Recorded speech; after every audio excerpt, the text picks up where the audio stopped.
ces auditions ont concerné plus d'une trentaine de personnes. Nous avons auditionné les héritiers du titre foncier, parce que ce titre foncier est un titre foncier qui date de très longtemps. Ça vient d'une grande dame qui s'appelait Mbégour Diagne, dont le dernier fils, M. Ousmane Beng, était né en 1905. Vous voyez donc l'historicité de ce titre foncier.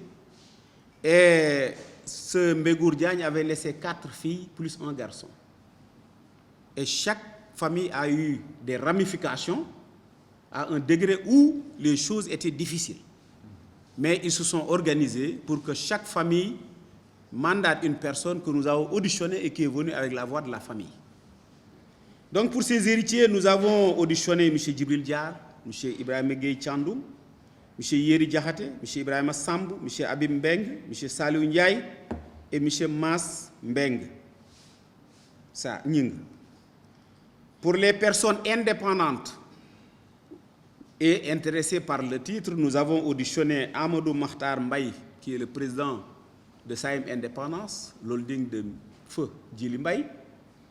M. Sandene Touré, qui est un géomètre, qui a travaillé également dans le dossier. M. Amadou Sissé, qui gère un cabinet EIDR. M. Seydou Sarr, PDG de Sofico et de CFU. Des journalistes comme M. Moudban et M. Madiambal Diagne. Pour les fonctionnaires à la retraite, nous avons auditionné M. Ibrahim Ndiaye, qui est ancien directeur général de la SNHLM, M. Ibrahim Wad, qui est aussi inspecteur des impôts et domaines, mais ancien directeur également de la SNHLM. Pour les députés, nous avons demandé à auditionner M. Ousmane Sonko, auteur de l'accusateur. Nous avons demandé à auditionner M. Ablaye Makhtar Diop, vice-président de l'Assemblée nationale, mais également grand sérigne de Dakar et chef suprême de la collectivité Lébou. Vous comprendrez tout de suite en faisant les recoupements. Pour les agents de l'État, nous avons auditionné M. Birima Mangara, ancien ministre du Budget et inspecteur général d'État.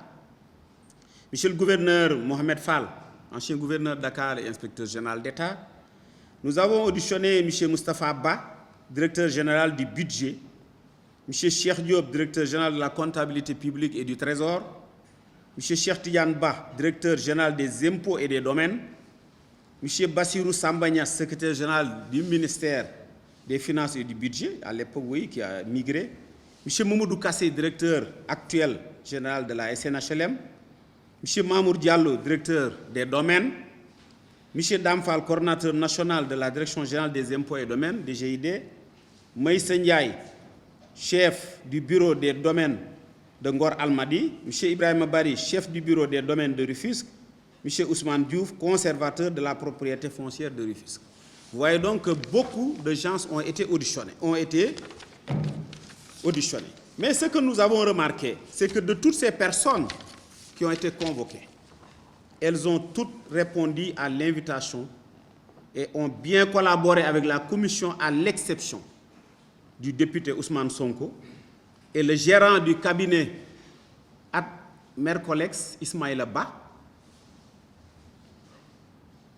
qui, malgré les convocations servies par voie d'huissier et les lettres de rappel, ont refusé de déférer à la convocation des députés enquêteurs.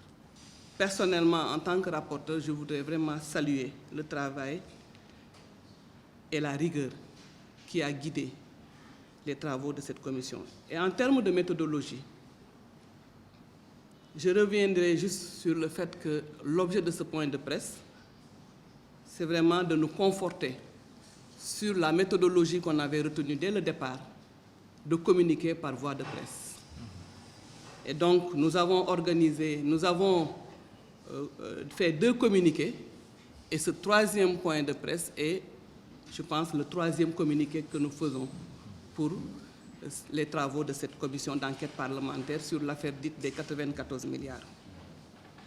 Le président Cheikh Seck l'a dit tantôt, la commission d'enquête parlementaire a été créée par la plénière de l'Assemblée nationale du 15 février 2019 et la commission avait un délai de 6 mois pour déposer le rapport, soit le 15 août. Nous avons tenu Et je ne reviens pas également sur les explications du président Chersek. Nous avons donc tenu notre première réunion le 19 avril 2019.